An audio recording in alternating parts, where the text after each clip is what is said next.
8h35 exactement sur Style FM. On va à présent parler football américain comme chaque lundi dans cette émission.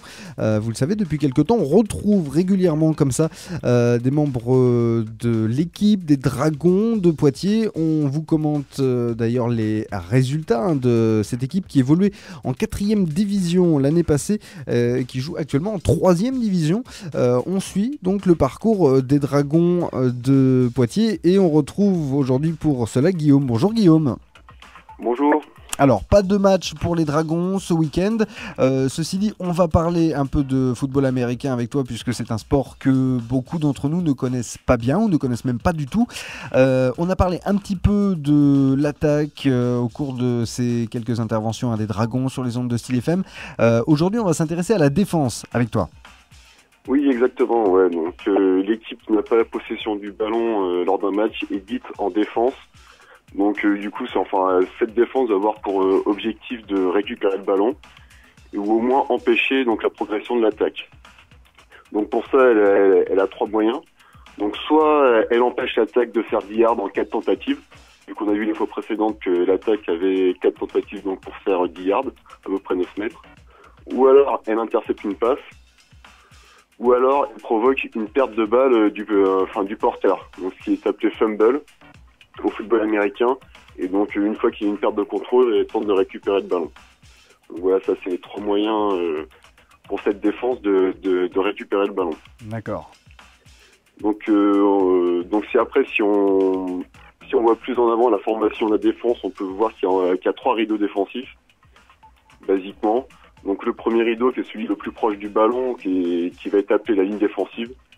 Donc, eux, généralement, ils interviendront surtout sur les courses et aussi pour mettre la pression sur le quarterback. Donc, qui, je rappelle, est le lanceur de l'équipe. Donc, en cas de passe, ce seront les premiers à mettre la pression sur lui pour essayer de lui faire faire une erreur. Ensuite, il y aura le deuxième rideau défensif, donc qui sera composé des linebackers.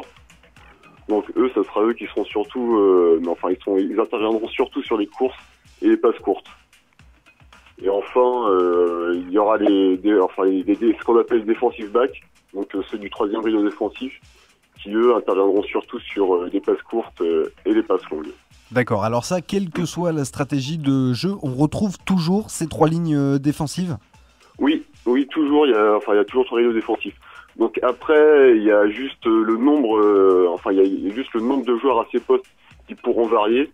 On va des fois des défenses essayant de privilégier une ligne avec 4 voire 5 joueurs, d'autres en mettront que 3 et tout va dépendre en fait de la stratégie mise en place.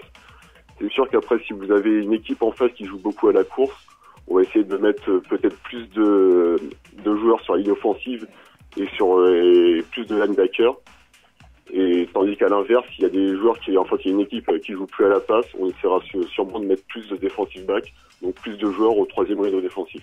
D'accord, donc pour résumer un petit peu ce que tu étais en train de nous dire, on a 3 lignes défensives qui après peuvent être constituées de plus ou moins de joueurs selon la stratégie désirée. La première ligne peut regrouper plus de joueurs ou moins de joueurs selon la stratégie qu'on met en place pour contrer l'adversaire. Puisque c'est vraiment un jeu, on l'a dit déjà au cours de ces interventions des Dragons, un jeu de gagne-terrain, le football américain.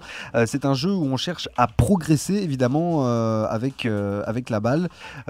Donc voilà, l'idée est de stopper ceux qui progressent, donc ceux qui attaquent, quand on est en défense. Voilà. Est-ce qu'on peut dire autre chose là-dessus ou on poursuit bien lundi prochain, Guillaume ? On peut continuer. Après, on peut retrouver pour la défense de la passe, on peut dire qu'il y a 2 manières de faire qui se rapprochent des autres sports collectifs.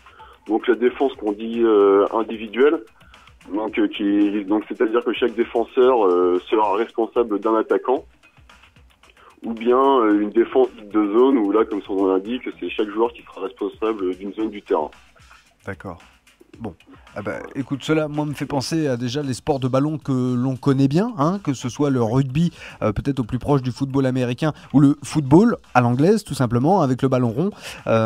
Donc là, c'est vrai qu'il y a des similitudes qui aident certainement nos auditeurs, nos auditrices et le public à comprendre un petit peu mieux le fonctionnement du football américain. On vous retrouve bien sûr dès lundi prochain à partir de 8h35 sur les ondes de Style FM.